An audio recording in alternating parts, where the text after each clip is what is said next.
Greetings, this is a Timeshare Traveler. Today is episode 351. Can't believe I've done that many videos, but here we go.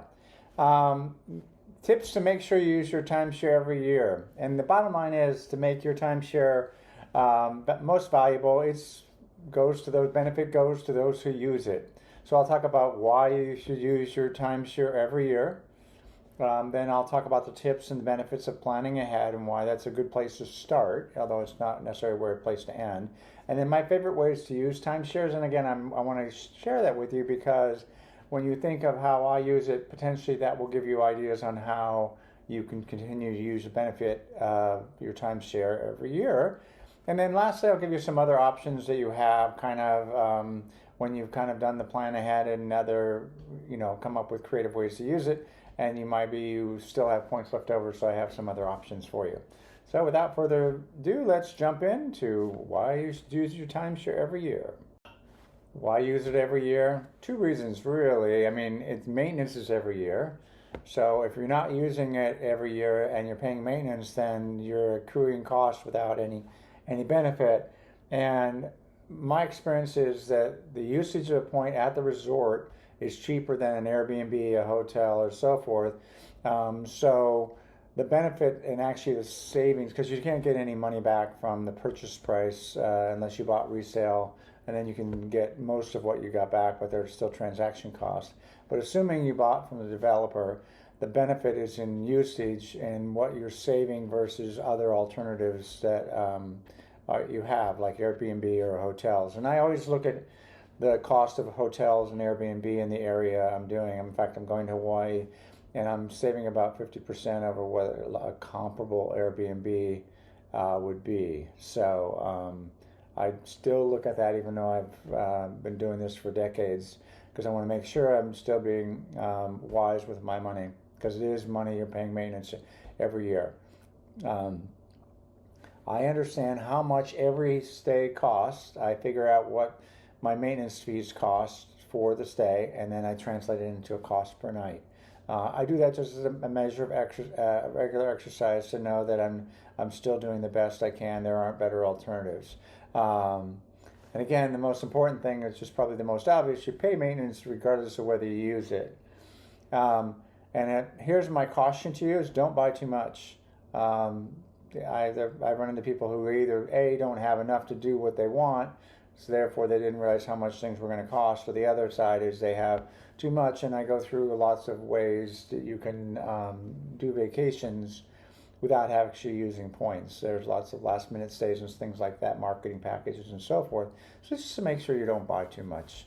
And that's always what I'm mostly worried about: have I bought too much myself? If it isn't easy to see how you use your points, then don't buy, upgrade. So if you don't even see that you're going to use a vacation every year, or you don't want to do that, then don't even buy timeshares. Obviously, the same thing about an RV, by the way.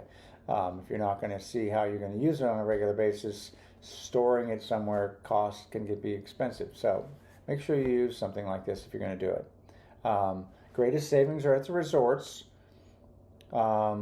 You hear the salespeople talk about, oh, you can use it for cruises, airfare, da. But typically what I find is when you do actually take the maintenance fees that it costs to translate it into airfare, it actually be cheaper than to pay cash for your airfare.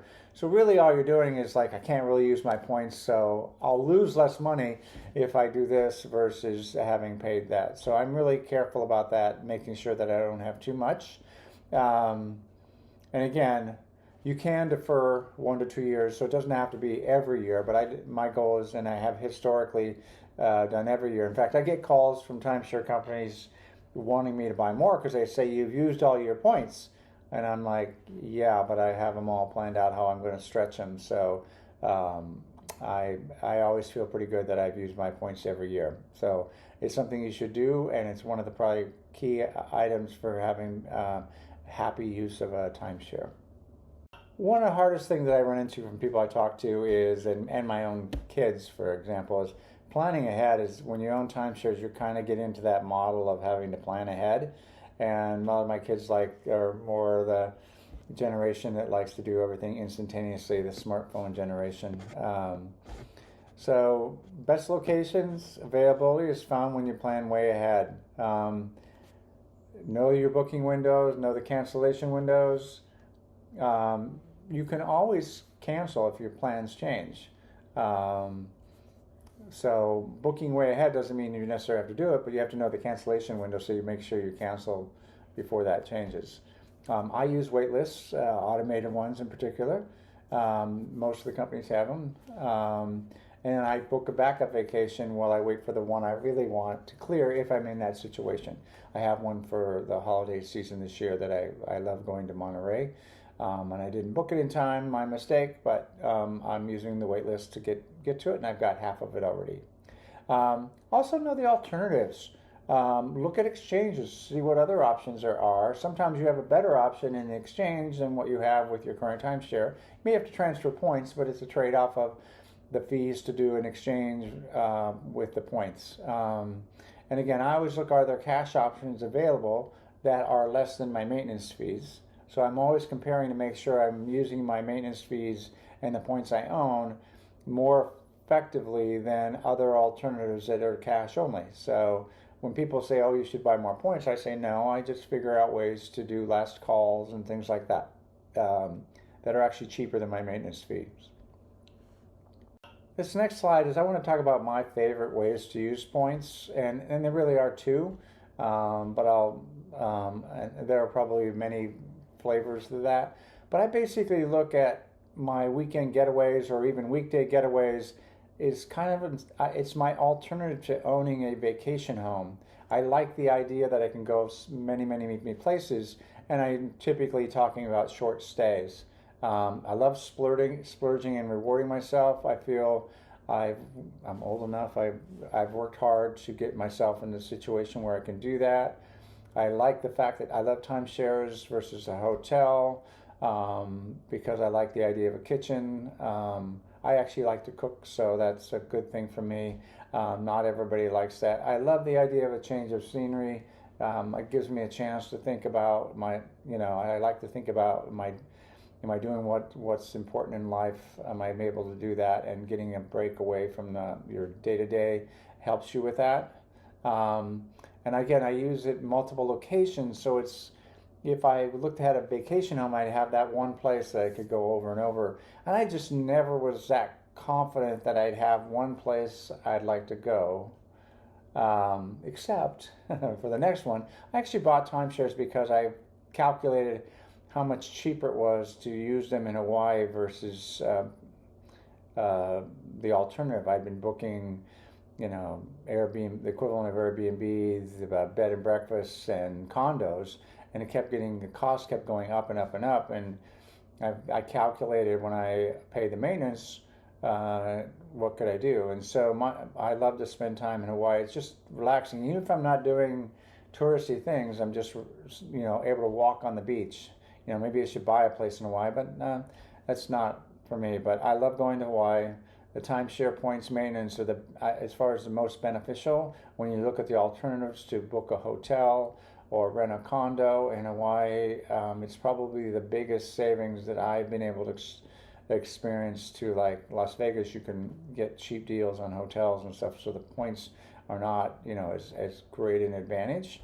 And the other thing is there's Costco's on all the top 4 islands, so I can keep my food costs. So typically people say, my gosh, the cost and expense of staying in Hawaii is so expensive. It's like a once in a lifetime option. Well, if you own a timeshare, it's actually no more. My point values are the same whether I'm in California or in Hawaii. And Costco is the same price whether I'm in California or Hawaii.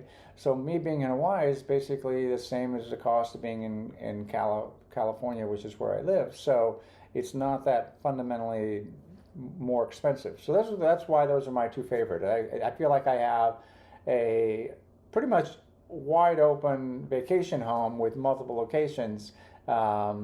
And I've done a video in the past of comparing the cost of an HOA and, because typically your second home is a condo, or even the maintenance fees. And, it works out to be a reasonable comparison. And now I'll talk about the other options. So one of the other options I've used from time to time when I've not been using my timeshare for whatever reason, or I've figured out a way to book with cash, which is cheaper than my maintenance, is I've actually rented out my timeshares.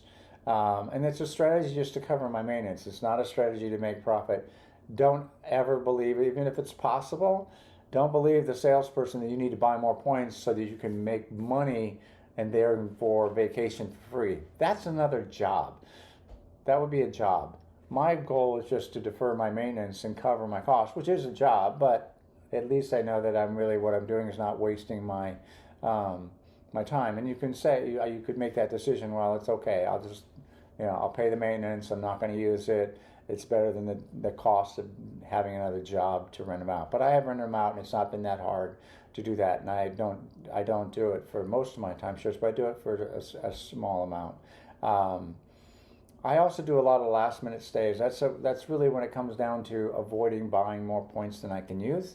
Is last minute stays, avoid buying points, and they're typically cheaper than the maintenance. So whenever you do that, and again, you don't have to plan ahead.